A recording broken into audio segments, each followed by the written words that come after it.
నమస్తే victory media news కు స్వాగతం. ముందుగా హెడ్లైన్స్ చూద్దాం. విశాఖలో భారత ఉపరాష్ట్రపతికి ఘన స్వాగతం. మిలాన్ 2024 వేడుకలకు ముఖ్య అతిథిగా హాజరు. మెగా డిఎస్సి ప్రకటించాలన్న డిమాండ్తో ఏపీ కాంగ్రెస్ చలో సెక్రటేరియట్లో ఉద్రిక్తత. ఏపీ పిసిసిసి అధ్యక్షులు వైఎస్ శ్రీముల అరెస్ట్. నిరుద్యోగులను జగన్ మరోసారి మోసం చేస్తున్నారు. టీడీపీ మాజీ మంత్రి గంటా శ్రీనివాసరావు.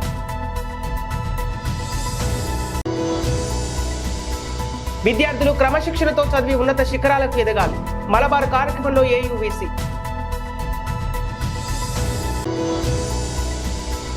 విశాఖలో నిత్యావసర ధరల పెంపుపై తెలుగు మహిళలు వినూత్న నిరసన. ధరలు తగ్గించాలని డిమాండ్. తూర్పు నౌకాదళ ఆధ్వర్యంలో అత్యంత ప్రతిష్టాత్మకంగా నిర్వహిస్తున్న మిలాన్ 24 వేడుకల్లో భాగంగా గురువారం విశాఖ ఆర్కే బీచ్ వేదికగా సిటీ ప్యారెడ్ కార్యక్రమాన్ని ఘనంగా నిర్వహిస్తున్నారు.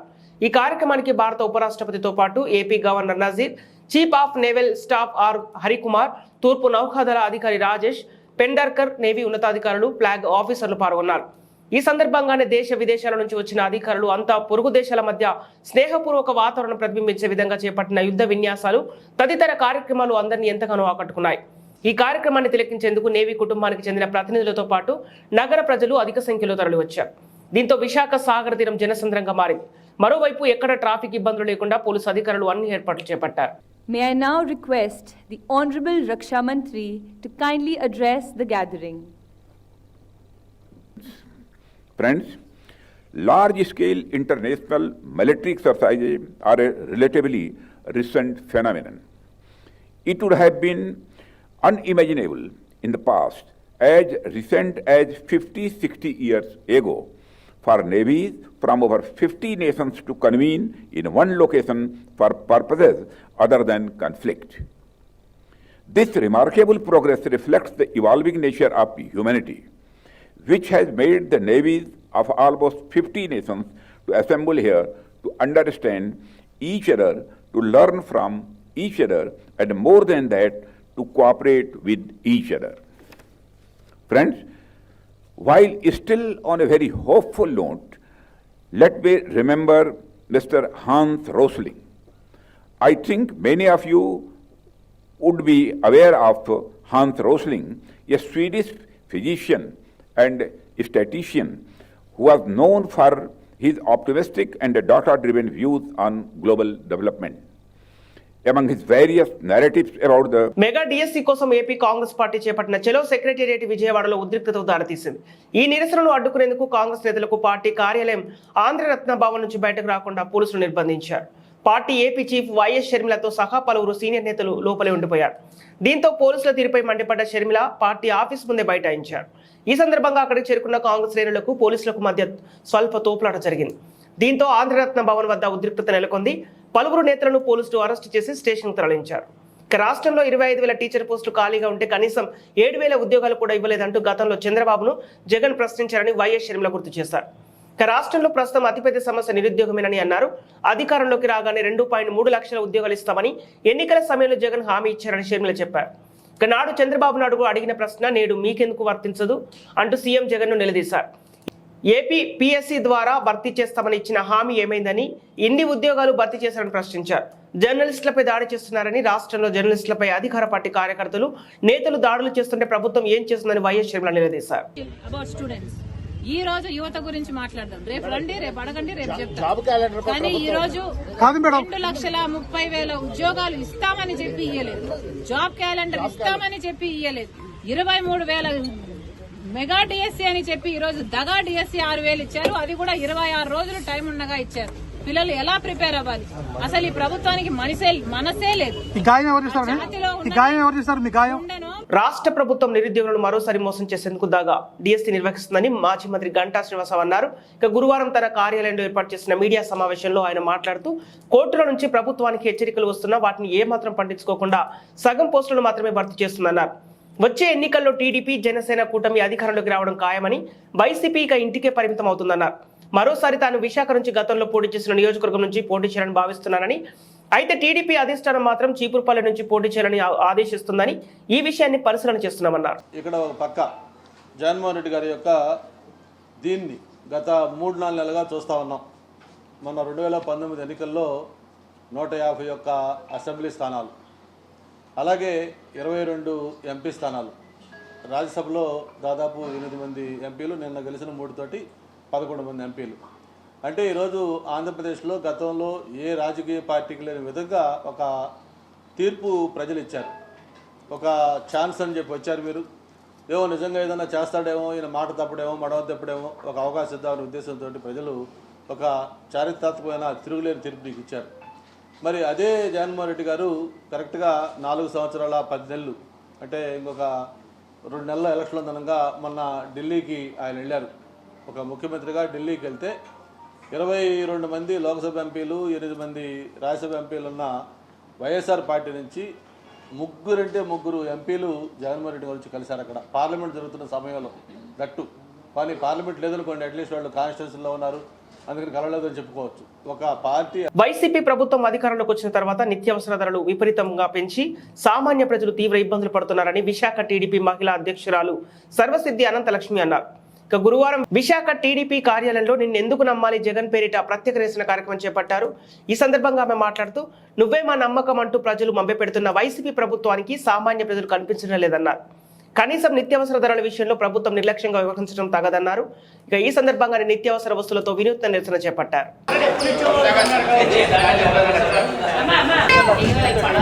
రేటు 80 రూపాయలు, 23 రూపాయలు ఈ రోజు కొన్నాను. కూర్చోలేదు ఆవిడ, అయితే వెనక్కి చూపించండి మేడం. మరి మేడం రాకుండా ఫోటో తీసి వెళ్ళిపోతుంది.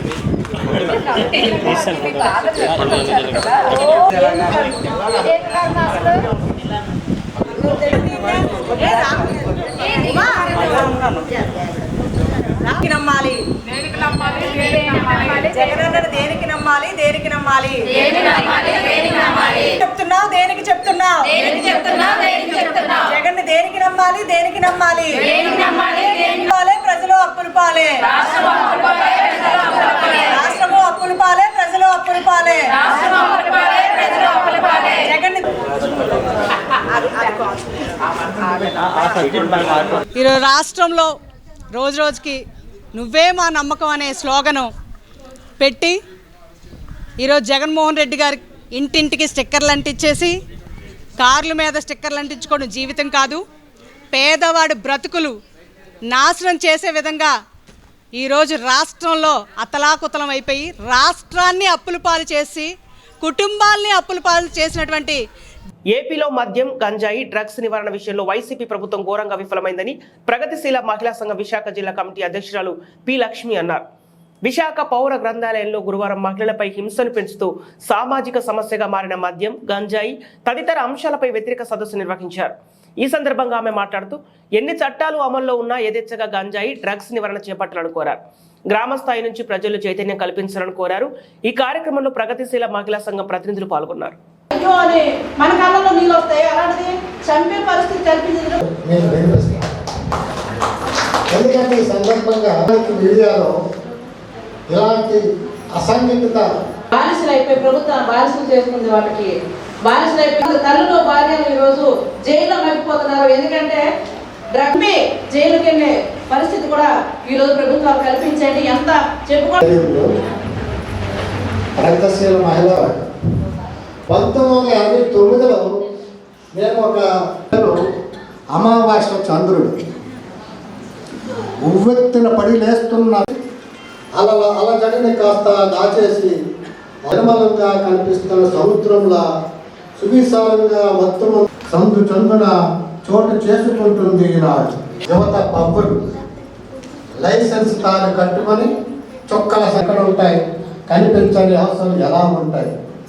ఎన్నికల కాలం వచ్చింది. అన్ని రాజకీయ పక్షాలు ఎన్నికల్లో పోటీ చేసే వాళ్ళంతా గతంలో మేమంతా కూడా మద్యం యొక్క నిషేధాన్ని కట్టుబడి ఉన్నామని చెప్పారు. అదేవిధంగా నిషేధిస్తామని చెప్పి ప్రకటించిన వాళ్ళు ఉన్నారు. కానీ ఆచరణలోకి వచ్చేసరికి మద్య నిషేధాన్ని అమలు చేయలేకపోతున్నాం కాబట్టి దాన్ని అధికారితం చేసుకొని దాని ద్వారా ఆదాయాన్ని సంపాదించడానికి అందరూ మార్గాన్ని ఎంచుకున్నారు. ఏదైనా ఒక చట్టం చేసినప్పుడు ఆ చట్టాన్ని అమలు చేయడం అనేది చేత కాకపోతే అమలు చేసే వాళ్ళు చేత. సామాజిక సంస్థలు అందించే ప్రోత్సాహంతో విద్యార్థులు బాగా చదువుకొని ఉన్నత శిఖరాలకు చేరుకోవాలని ఏయూవీసీ ఆచార్య పివిజిడి ప్రసాద్ రెడ్డి, సిబిఐ మాజీ జేడీ వివి లక్ష్మీనారాయణ అన్నారు. గురువారం విశాఖలో అల్లూరు విజ్ఞాన కేంద్రంలో మలబార్ గోల్డ్ అండ్ డైమండ్స్ సంస్థ ఆధ్వర్యంలో 189 మంది విద్యార్థులకు స్కాలర్షిప్ పంపిణీ చేశారు. ఈ సందర్భంగా మాట్లాడుతూ విద్యార్థులంతా చిన్ననాటి నుంచి క్రమశిక్షణతో చదువుకోవాలని కోరారు. మలబార్ సంస్థ ప్రతినిధులు మాట్లాడుతూ సామాజిక సేవా కార్యక్రమంలో భాగంగా మలబార్ చారిటబుల్ ట్రస్ట్ పేరిట పలు కార్యక్రమాలు నిర్వహిస్తున్నామన్నారు. ఈ కార్యక్రమంలో Malabar store head Sunitha, Disha police station సిఐటి కళ్యాణి, మలబార్ సంస్థ ప్రతినిధులు పాల్గొన్నారు. పట్టణంలో మలబార్ గోల్డ్ అండ్ డైమండ్స్ వారు వాళ్ళ కార్పొరేట్ సోషల్ రెస్పాన్సిబిలిటీగా ఈరోజు విమెన్ ఎంపవర్మెంట్లో ఒక భాగంగా సుమారుగా 189 మంది విద్యార్థినులకు 16 లక్షలకు పైగా స్కాలర్షిప్స్ ఈరోజు ఇక్కడ ఇవ్వడం అన్నది గొప్ప విషయం. ఎందుకంటే సరి అయిన సమయంలో సరి అయిన సహాయం దొరికితే అటువంటి ప్రతిభ ఉన్న పిల్లలు చక్కని దిశగా వాళ్ళు ముందుకు వెళ్ళగలరు అన్నది వాళ్ళు గుర్తించి ఈరోజు ఈ విశాఖపట్నంలో ఈ కార్యక్రమం ఏర్పాటు చేయడం చాలా గొప్ప విషయం. ఎందుకంటే పిల్లలు ముఖ్యంగా ఈ దశలో ఏ దిశలో అయితే వాళ్ళు ఉన్నారో, ఏ దశలో అయితే వాళ్ళు ఉన్నారో వాళ్లకు సరి అయిన మార్గదర్శనం కూడా చాలా అవసరం. కాబట్టి ఈరోజు ఈ సభలో అనేక మంది వక్తలు, మన వైస్ ఛాన్సలర్ ప్రసాద్ రెడ్డి గారు, తర్వాత ప్రిన్సిపల్ సింహాద్రి నాయుడు గారు, ఇన్స్పెక్టర్ కళ్యాణి గారు. విశాఖ ఉత్తర నియోజకవర్గం 43వ వార్డు నూతన సామాజిక భవనానికి ఉత్తర వైసీపీ సమన్వయకర్త కేకే రాజు ప్రారంభించారు. ఈ సందర్భంగా ఆయన మాట్లాడుతూ 41 లక్షల వ్యయంతో 2 అంతస్తుల భవన నిర్మాణాన్ని కార్పొరేటర్ ఉషశ్రీతో కలిసి శంకుస్థాపన చేశారు. అనంతరం ఆయన మాట్లాడుతూ నియోజకవర్గ పరిధిలోని అన్ని వార్డులో సమాన ప్రాతిపదికన అభివృద్ధి చేసేందుకు అన్ని చర్యలు తీసుకుంటామన్నారు. ఈ కార్యక్రమంలో జీవీఎంసీ ఫ్లోర్ లీడర్ బాణాల శ్రీనివాసరావు, వార్డు సచివాలయ సిబ్బంది, వైసీపీ నాయకులు, కార్యకర్తలు అధిక సంఖ్యలో పాల్గొన్నారు. ప్రజలకు మెరుగైన జీవన ప్రమాణాలు కల్పించాలనేది గౌరవ ముఖ్యమంత్రి వైఎస్ జగన్మోహన్ రెడ్డి గారి యొక్క ఆదేశం. తప్పకుండా ముఖ్యమంత్రి గారి యొక్క ఆదేశాలను శిరసావహిస్తూ ఇప్పటికీ ఈ నియోజకవర్గంలో సుమారు 415 కోట్ల పైచీలకు నిధులను ఈ నియోజకవర్గ అభివృద్ధికి కేవలం మౌలిక వసతులకు సంబంధించి రోడ్స్ కానీ, హాస్పిటల్స్ కానీ, డ్రైన్స్ కానీ, స్టెప్స్ కానీ, మంచినీటి సదుపాయానికి సంబంధించి కానీ, విద్యుత్ సమస్యలకు సంబంధించి కానీ 4,15,00,000 రూపాయలు నిధులతో ఇప్పటికే ఈ నియోజకవర్గానికి సంబంధించి పనులు ప్రారంభించడం జరిగింది. అంతేకాకుండా ఇంకొక 34,76,00,000 రూపాయలు పోర్ట్ ఫండ్స్తో, ఒక 12.5 కోట్ల రూపాయలు జీవీఎంసీ ఫండ్స్తో ఈ 27వ తారీఖులో ఈ పనులన్నీ కూడా ప్రారంభించడం జరుగుతుంది. అంటే జగన్మోహన్ రెడ్డి గారి ముఖ్యమంత్రి అయిన తర్వాత ఈ నియోజకవర్గ అభివృద్ధి కోసం కేవలం మౌలిక వసతుల కల్పన కోసం రోడ్స్కి, ట్రైన్స్కి, అంగన్వాడీ సెంటర్స్కి, స్కూల్స్కి, హాస్పిటల్స్కి, విద్యుత్ సమస్యలకు సంబంధించి ఇప్పటి వరకు కూడా ఈ 315 ప్లస్ అవి 50 అంటే 415 సుమారు 462 కోట్ల రూపాయలు, 460 కోట్ల రూపాయల నిధులు వెచ్చించడం జరిగింది. అంటే ముఖ్యంగా అన్నిటికంటే కూడా ముఖ్యంగా విద్యుత్ సమస్యకు సంబంధించి, ఎందుకంటే ఇదంతా కూడా గతంలో ఇండివిజువల్ హౌసెస్ ఉన్నాయి. ఇప్పుడు అన్నీ కూడా గడిచిన 10-15 ఏళ్ళలో ఈ అపార్ట్మెంట్ కల్చర్ వచ్చిన తర్వాత విద్యుత్ సమస్యల గురించి ఎవరు గతంలో పట్టించుకున్న పాపం పోలేదు. ముఖ్యమంత్రి గారి ఆశీస్సులతో ఈరోజు కేవలం ట్రాన్స్ఫార్మర్లు అప్గ్రేడ్ చేయడం కోసం, కొత్త ట్రాన్స్ఫార్మర్లు ఏర్పాటు చేయడం కోసం, లైన్స్ను అప్గ్రేడ్ చేయడం కోసం ఈ నియోజకవర్గంలో ఇప్పటివరకు 23,15,00,000 రూపాయలు ఏపీ ఈపీడీసీల నుంచి ఖర్చు పెట్టడం జరిగింది. అదేవిధంగా ఈ నియోజకవర్గానికి సంబంధించి ఒక మెగా సబ్ స్టేషన్ కావాలనుకున్నప్పుడు మతోన్మాద శక్తులు అధికారం చేపడితే ఎదురయ్యే ప్రమాదం గత 10 ఏళ్లుగా కనిపిస్తుందని ప్రముఖ రచయిత్రి కేఎన్ మల్లీశ్వరి అన్నారు. రెడ్ బుక్ డేను పురస్కరించుకొని మార్క్సిస్ట్ అధ్యయన వేదిక విశాఖ పౌర గ్రంథాలయంలో నిర్వహించిన కార్యక్రమంలో ఫాసిజం మూలాలు పుస్తకాన్ని ఆమె ఆవిష్కరించారు. ఈ సందర్భంగా ఆమె మాట్లాడుతూ చరిత్రను వక్రీకరించి పాఠ్యాంశాలుగా ప్రవేశపెడుతున్నారని అన్నారు. మతోన్మాదాన్ని పెంచి హిందువులను ఓటు బ్యాంకుగా మలుచుకోవడంలో ఆర్ఎస్ఎస్, విశ్వ హిందూ పరిషత్తులు విజయవంతం అయ్యాయని చెప్పారు. ఇక సావర్కర్ని గొప్పవాణి చేశారని చెప్పారు. పీపీఎస్వి సమన్వయకర్త P Chandrasekhar, doctor CN Kshetrapal Reddy ప్రసంగించారు. కరోనా కాలంలో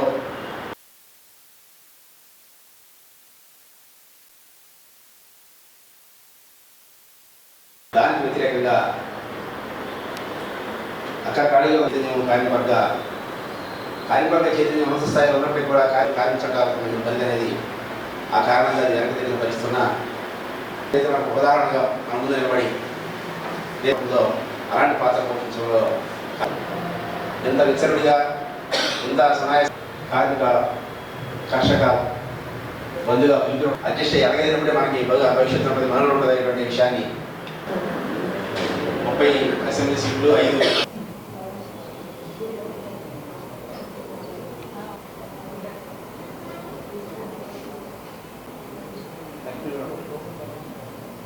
వ్యాసాలు మతం ద్వారా ఫాసిజం ఎట్లా భారతదేశంలో వ్యాప్తి చెందుతోంది అనేది మామూలు మనుషులు కూడా చదివి అర్థం చేసుకునే స్థాయిలో ఉంది కాబట్టి ఈ పుస్తకం తప్పనిసరిగా అందరూ కొని చదవాల్సిందిగా విజ్ఞప్తి చేస్తున్నాం.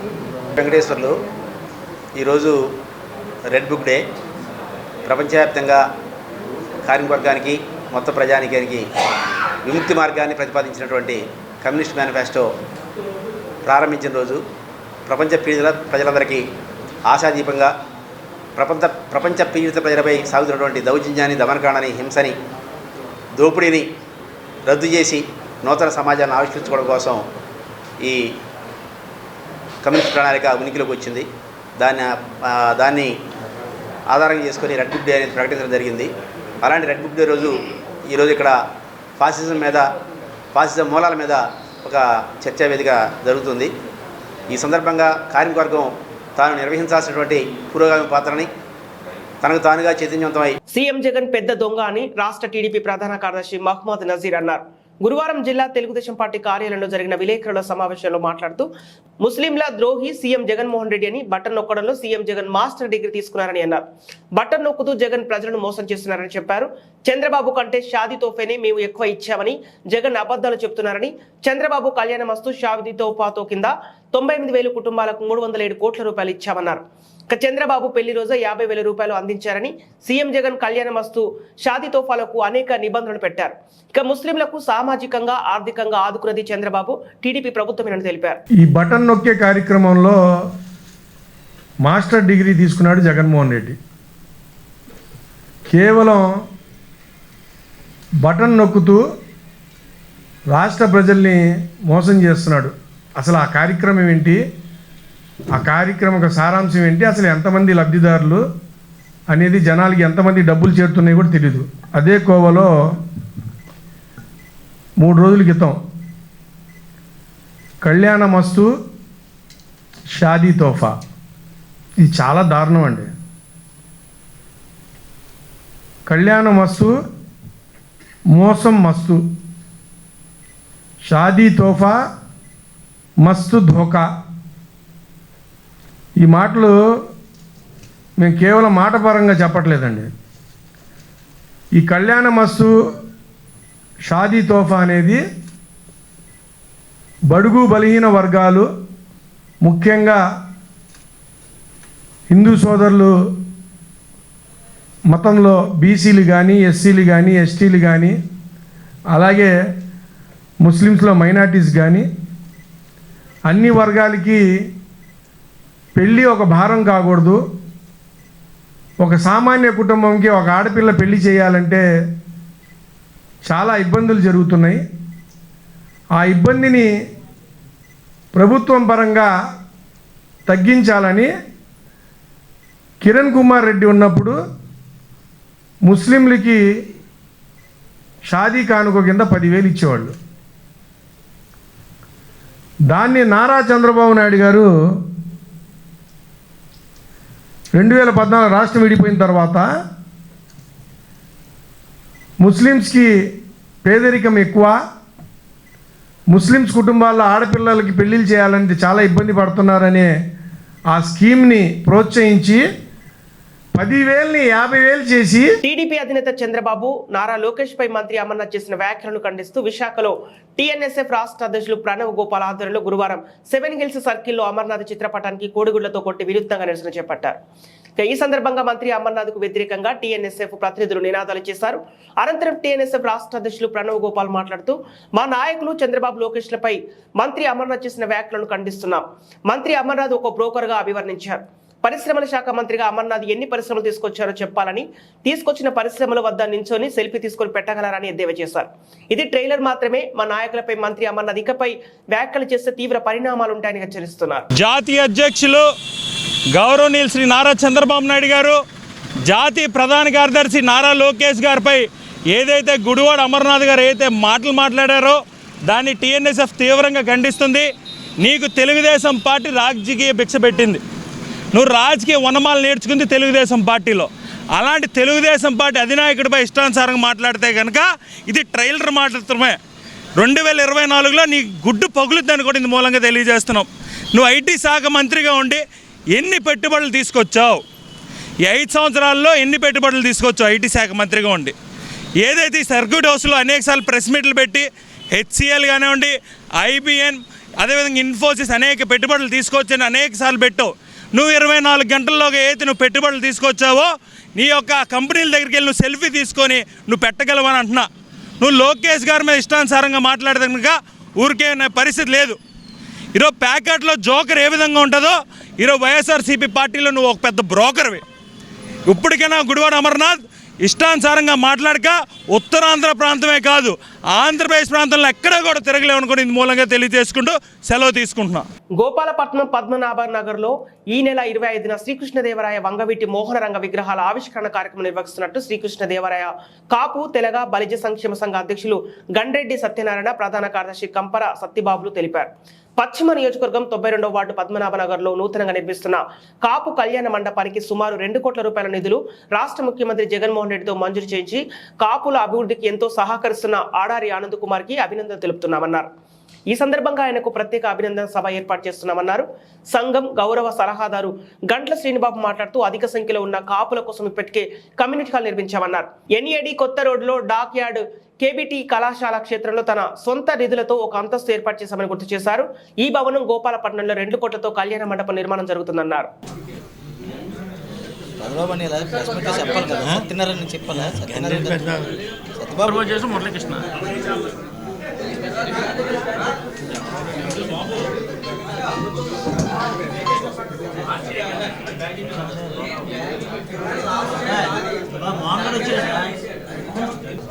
సతీష్ మొదలు రామా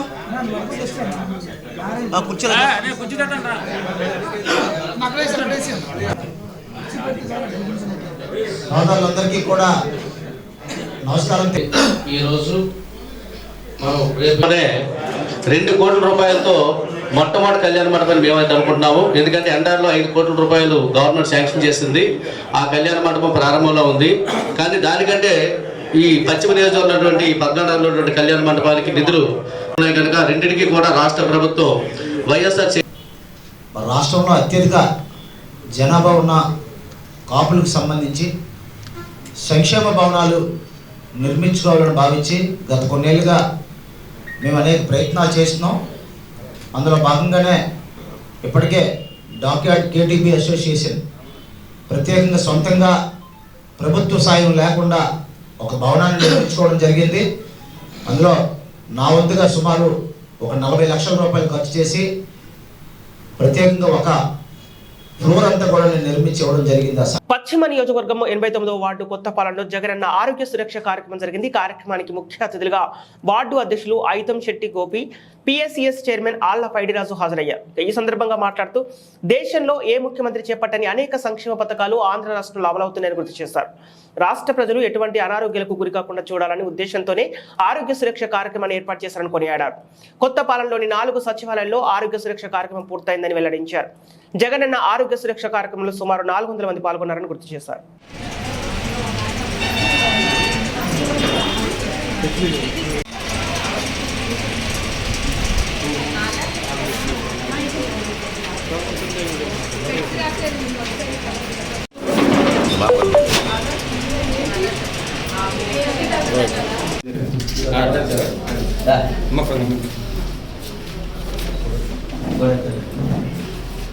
ప్రతి సచివాలయ పరిధిలో కూడా జరిగింది.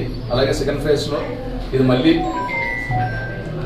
4th programme. ఇది మా 89వ వార్డులోనే ఆరోగ్య సురక్ష అంటే ప్రజల ఆరోగ్య రీత్యా సీజనల్ దృష్ట్యా పెట్టుకొని అంటే క్లైమేటిక్ చేంజెస్ జరిగేటప్పుడు కానీ లేకపోతే ఇతర నేటి తరం విద్యార్థులంతా సోషల్ మీడియా పట్ల అప్రమత్తంగా ఉండాలని విశాఖ దిశ సిఐటియు కళ్యాణి విద్యార్థులకు సూచించారు. గురువారం నగరంలోని ఓ ప్రైవేట్ కార్యక్రమంలో పాల్గొన్న ఆమె మాట్లాడుతూ రాష్ట్ర ప్రభుత్వం మహిళలు విద్యార్థినులు రక్షణకై ప్రతిష్టాత్మకంగా అమలు చేస్తున్న దిశ చట్టంపై ప్రతి ఒక్కరూ అవగాహన కలిగి ఉండాలన్నారు. మరీ ముఖ్యంగా విద్యార్థులంతా సోషల్ మీడియా ద్వారా తరచూ జరుగుతున్న సంఘటనలపై అప్రమత్తంగా ఉంటూ ఎటువంటి ఆన్లైన్ మోసాలు ఇతర అంశాలపై తగు జాగ్రత్తలు తీసుకోవాలని సూచించారు. ఇక మహిళలు అందరూ దిశ మొబైల్ యాప్ను తమ ఫోన్లో ఇన్స్టాల్ చేసుకోవడం ద్వారా ప్రమాదకర పరిస్థితుల్లో పోలీసులు రక్షించేందుకు ఎంతగానో దోహదపడుతుందని ఆమె తెలిసింది.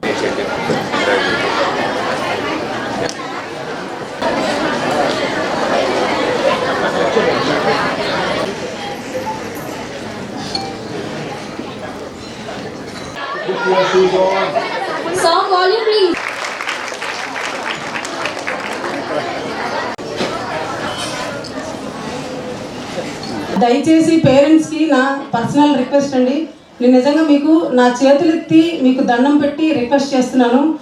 మీరు బిజీ అయిపోయి మిమ్మల్ని పిల్లలు డిస్టర్బ్ చేయకుండా ఉండడానికి మాత్రం ఫోన్స్ ఇవ్వద్దు. ఎందుకంటే మీరు ఇంకొక పనిలో మీరు బిజీగా ఉండడం వల్ల మిమ్మల్ని వాళ్ళు డిస్టర్బ్ చేయకూడదని మీరు పిల్లలకి ఫోన్లు ఇస్తారు. కానీ ఆ ఫోన్లు వాళ్ళ జీవితాలని ఎంత అతలాకుతలం చేస్తాయో మీకు తెలియదు. ఎందుకంటే రోజు మేము ఇన్ని కేసులు చూస్తాం, మాకు తెలీదు, మీకు తెలీదు, మాకు తెలుసు. కానీ కొన్ని మేము ఇక్కడ మాట్లాడకూడదు, కానీ ఎగ్జాంపుల్ చెప్పాల్సిన పరిస్థితి. ఎందుకంటే 7 years అమ్మాయి, ఆ పిల్లకి ఫోన్ ఇచ్చేసి అమ్మ పనిలోకి వెళ్తుంది. ఆ ఫోన్లో అమ్మ ఏం చూస్తుందో తెలియదు. ఏమే ఇప్పుడు యూట్యూబ్లోకి వెళ్ళగానే అమ్మాయి భగవద్గీత చూడాలని ఏమన్నా అక్కడ రాసిపెట్టి ఉంటుందండి? ఉండదు కదండి. అలాగే సినిమా అని ఉండదు కదండి. ఆ సినిమాల్లో కూడా చాలా మంచి సినిమాలు ఉంటాయి, ఇన్ఫర్మేటివ్గా ఉండే సినిమాలు ఉంటాయి, పిల్లల్ని పక్కదారి పట్టించే సినిమాలు కూడా ఉంటాయి. చిన్నపిల్లలు అది ఏం చూడాలో తెలియక ఏవో చూసి వాళ్ళకి అది చేస్తే ఎలా ఉంటుంది. విశాఖ ఉత్తర నియోజకవర్గంలోని 43వ వార్డులో నూతన సామాజిక భవనానికి వైసీపీ సమన్వయకర్త కేకే రాజు ప్రారంభించారు. కార్పొరేటర్ ఉషశ్రీతో కలిసి చేపట్టిన ఈ కార్యక్రమంలో ఆయన మాట్లాడుతూ వార్డులోని పెండింగ్ సమస్యల పరిష్కారానికి తన వంతు బాధ్యతగా కృషి చేస్తామన్నారు. ప్రతి ఒక్క సమస్యను సకాలంలో పరిష్కరించే దిశగా ప్రణాళికబద్ధంగా పనిచేస్తామన్నారు. ఈ కార్యక్రమంలో స్థానిక వైసీపీ నాయకులు, కార్యకర్తలు, సచివాలయ సిబ్బంది పాల్గొన్నారు. ఈ నియోజకవర్గంలోనే కాదు, విశాఖపట్నం నగరం మొత్తాన్ని జగన్మోహన్ రెడ్డి గారి పరిపాలనా రాజధానిగా ప్రతిపాదించిన క్రమంలో మౌలిక వసతులకు సంబంధించి ఎప్పటికప్పుడు ప్రజాక్షేత్రంలో పర్యటించి ప్రజల యొక్క అభిప్రాయాలను, ప్రజల యొక్క విజ్ఞప్తులను, ప్రజల దగ్గర నుంచి ఏదైతే అభ్యర్థనలు వస్తాయో వాటన్నిటినీ కూడా పరిగణలోకి తీసుకుని ప్రజలకి మెరుగైన జీవన ప్రమాణాలు కల్పించాలనేది గౌరవ ముఖ్యమంత్రి వైఎస్ జగన్మోహన్ రెడ్డి గారి యొక్క ఆలోచన. తప్పకుండా ముఖ్యమంత్రి గారి ఆలోచన శిరస. బులెటిన్ ముగించే ముందు హెడ్లైన్స్ మరోసారి. విశాఖలో భారత ఉపరాష్ట్రపతికి ఘన స్వాగతం. మిలాన్ 2024 వేడుకలకు ముఖ్య అతిథిగా హాజరు. మెగా డిఎస్సి ప్రకటించాలన్న డిమాండ్తో ఏపీ కాంగ్రెస్ చలో సెక్రటేరియట్లో ఉద్రిక్తత. ఏపీ పిసిసిసి అధ్యక్షులు వైఎస్ శ్రీముల అరెస్ట్. నిరుద్యోగులను జగన్ మరోసారి మోసం చేస్తున్నారు. టీడీపీ మాజీ మంత్రి గంటా శ్రీనివాసరావు.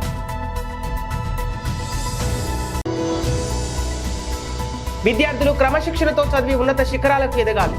మలబార్ కార్యక్రమంలో ఏయూవీసీ.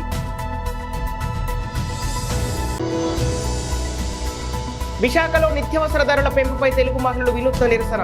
ధరలు తగ్గించాలని డిమాండ్. ఇవి ఈనాటి వార్తలు. మరో బులెటిన్తో మళ్ళీ కలుద్దాం.